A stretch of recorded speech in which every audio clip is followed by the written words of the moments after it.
अस्सलाम वालेकुम and welcome to वकालत। आज का लीगल टॉपिक इसी से रिलेटेड है कि फाइनेंस एक्ट में अमेंडमेंट करते हुए लास्ट ईयर 30 जून 2022 को जब इसमें अमेंडमेंट की गई थी तो उसमें गवर्नमेंट ने section 37 of income tax ordinance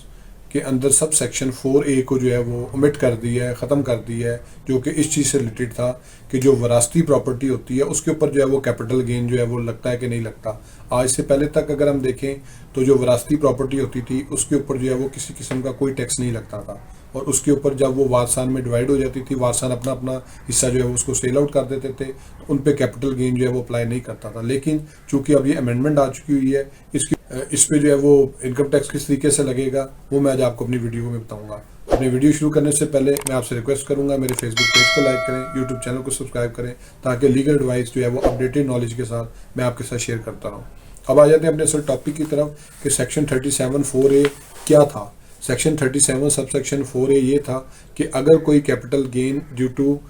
inherited property rise होता था कि यानी एक फादर जो है उसकी या मदर है उसकी डेथ हो गई है, और उसकी डेथ होने के बाद उसके वारसान में कोई प्रॉपर्टी इनहेरिट होती है वरासती प्रॉपर्टी की फॉर्म में, और उसको जो है वो वारसान बेच के जो है वो अपना जो है वो कोई एसेट बना लेते थे या कैश को रिटेन करते थे। फ़र्ज़ करें कि एक शख्स है, उसका 5 मरले का प्लॉट था, जब उसकी डेथ हुई, उसके डेथ के बाद उसके 5 बेटे थे, उसकी जो है वो डेथ के बाद जो है वो उस प्रॉपर्टी को जो है वो सेल आउट किया गया। 50 लाख में वो प्रॉपर्टी सेल आउट हुई, तो वो जो 10-10 लाख रुपया उनके पास ईच वारिस के पास आता था वो उस पर किसी किस्म का टैक्स एप्लीकेबल नहीं था। लेकिन अब ये जो सेक्शन 4A को ओमिट कर दिया गया है, इसके बाद जो है अब इसके ऊपर जो है वो टैक्स एप्लीकेबल है, और 100% जो है वो जो स्लैबिंग इसमें दी गई है कि प्लॉट की फॉर्म में 6 साल से पहले, घर की फॉर्म में 4 साल से पहले, और इसी तरह फ्लैट्स के केस में 2 साल से पहले अगर इसको सेल आउट किया जाता तो उस पर कैपिटल गेन टैक्स पड़ता था उस फॉर्म में, जो कि एक अमाउंट ड्राइव होती थी कॉस्ट ऑफ एक्वायरिंग द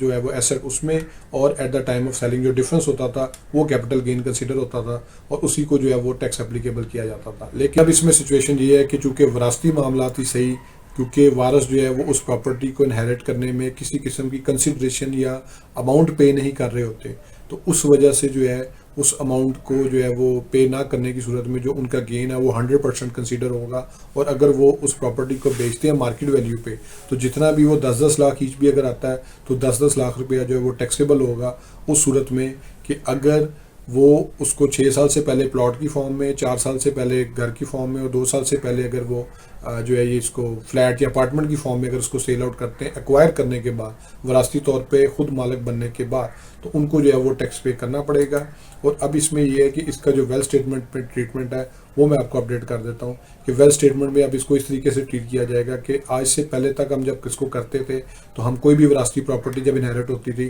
तो उसको हम ज़ीरो वैल्यू लिख देते थे।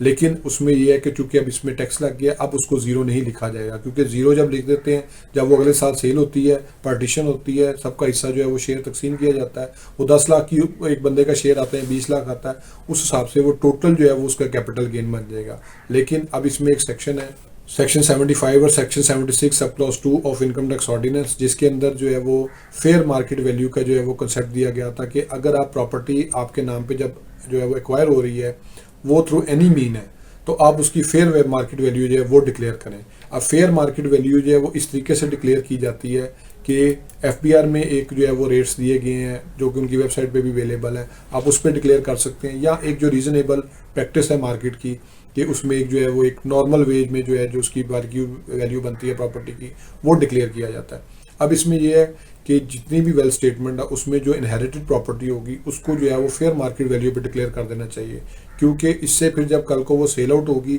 तो जो कैपिटल गेन का जो एक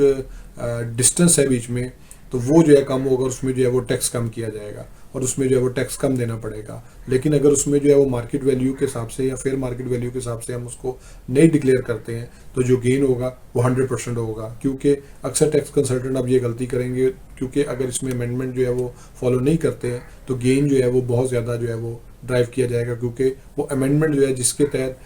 बेनिफिट मिलता था 4A जो सेक्शन था, सेक्शन 37 4A सब क्लॉज, उसके तहत जो है वह बेनिफिट ख़त्म हो चुका हुआ है। अब इसमें जो इनहेरिटेड प्रॉपर्टी है उसके ऊपर भी इक्वली उसी हिसाब से टैक्स चार्ज होगा जितना एक प्रॉपर्टी को एक्वायर करने की वजह से जो है ना वो हासिल होता है। की जो वीडियो थी वो इस चीज़ से रिलेटेड थी कि ये जो विरासती प्रॉपर्टी पे अब टैक्स देना पड़ेगा, इसको जो है वो किस तरीके से ट्रीट किया जाएगा। अब सबको वीडियो पसंद आई होगी, मेरे फेसबुक पेज को लाइक करें, यूट्यूब चैनल को सब्सक्राइब करें ताकि लीगल एडवाइस में इसी तरह आपसे शेयर करता रहूँ। Thank you for watching.